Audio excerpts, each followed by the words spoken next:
to sai ita kuma da take cewa malam ta shiga watan haihuwarta me ya kamata ta rika yi domin Allah ya sauke ta lafiya? Sai rika addu'o'i a cikin sallolinta,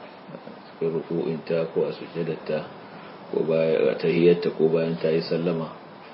ta gama farilla ko kuma bayan ta yi wani aiki na alkhairi kamar azumi ko ta yi qiyamul layl ko ta yi sadaka ko ta sada zumunci ko ta yi karatun Qur'ani sai ka roƙi addu'a Allah ya kawo mata haihuwar da sauki kuma Allah ya ba ta abin da yake mai albarka, abin da zai ba ta ya sa mata albarka a cikin sa. Sharadi bane duk sanda za ta yi addu'ar sai ta karanta ta da larabci.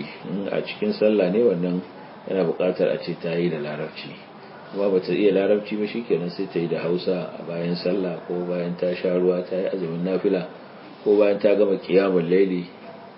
ta daga hannu ta yi addu'a Allah ka sauƙaƙe min haihuwar nan in ta zo kuma ka albarkaci abin da zan haifa.